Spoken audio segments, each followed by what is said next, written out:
ناظرین، ایک ایسا ملک جسے دنیا سلطنتوں کے قبرستان کے نام سے جانتی ہے، ایک ایسا ملک جسے امریکہ، برطانیہ، سوویت یونین سمیت دنیا بھر کی تمام بڑی طاقتیں فتح کرنے میں ناکام رہی۔ جنوبی ایشیا میں واقع ایک ایسا ملک جسے افغانستان کے نام سے جانا جاتا ہے۔ ناظرین، آج کی اس ویڈیو میں جانتے ہیں افغانستان کے متعلق چند دلچسپ حقائق کہ افغانستان کی تاریخ قبل اسلام کیا تھی۔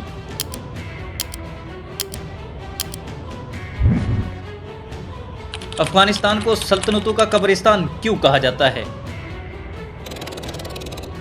دنیا کی تمام بڑی طاقتیں کب افغانستان پر حملہ آور ہوئی؟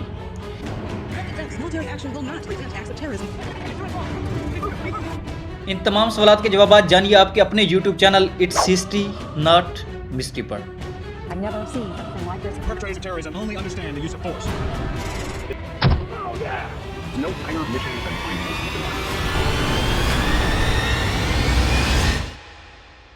ناظرین، افغانستان میں 50,000 پہلے بھی انسانی آبادی موجود تھی، مگر 2000 سال قبل مسیح میں آریاؤں نے افغانستان کو تاراج کیا، جسے بعد میں ایرانیوں نے ان سے فتح کیا۔ اس کے بعد یہ عرصہ تک سلطنت فارس کا حصہ رہا اور 329 قبل مسیح میں اس کے کئی حصے ایرانیوں سے سکندر اعظم نے چھین لیے، مگر یونانیوں کا قبضہ زیادہ دیر نہ رہا اور 642 عیسوی تک یہ علاقہ ہنوں، منگولوں، ساسانیوں اور ایرانیوں کے پاس موجود رہا، جس کے بعد مسلمانوں نے اس علاقے کو فتح کیا۔ ناظرین، 19ویں صدی میں برطانوی سلطنت، جو اس وقت دنیا کی سب سے طاقتور سلطنت تھی، 1839 اور 1919 کے درمیان 3 مرتبہ افغانستان پر حملہ کر دیا۔ 1839 میں اینگلو افغان جنگ میں پہلی مرتبہ برطانیہ نے کابل پر حملہ کر دیا۔ برطانیہ کا خیال تھا کہ اگر یہ قدم نہ اٹھائے تو روس کابل پر قبضہ کر لے گا، مگر برطانیہ کو اس جنگ میں تاریخی شکست کا سامنا کرنا پڑا۔ 1878 سے 1880 کے درمیان دوسری اینگلو افغان جنگ کے نتیجے میں افغانستان برطانیہ کی حفاظت والی ریاست بن گیا، لیکن برطانیہ کو کابل میں ریزیڈنٹ وزیر رکھنے کی پالیسی ترک کرنی پڑی۔ اس کے بجائے سلطنت برطانیہ نے ایک نیا افغان امیر منتخب کر کے اپنی فوجیں ملک سے واپس بلا لی، لیکن 1919 میں جب اس نئے امیر نے خود کو برطانیہ سے آزاد قرار دیا تو تیسری اینگلو افغان جنگ شروع کر دی گئی۔ یہ وہ وقت تھا جب ایک جانب انقلاب نے روسی خطرے کو کم کر دیا تو دوسری جانب پہلی جنگ عظیم نے برطانوی فوجی اخراجات میں بہت اضافہ کر دیا۔ 4 ماہ کی جنگ کے بعد برطانیہ کو ایک مرتبہ پھر افغانستان چھوڑنا پڑا۔ ناظرین، 1920 سے افغانستان میں خانہ جنگی کا آغاز ہوا۔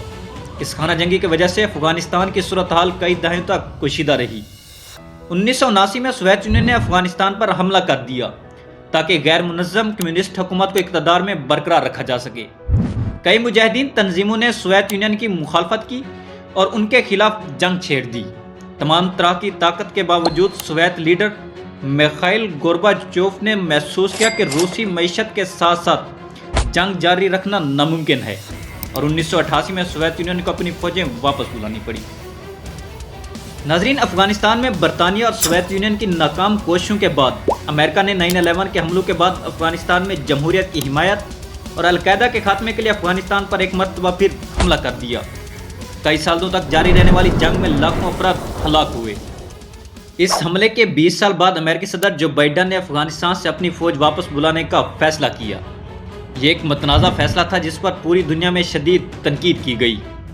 اس ایک فیصلے کی وجہ سے طالبان نے افغان دارالحکومت کابل پر انتہائی تیزی سے قبضہ کر لیا۔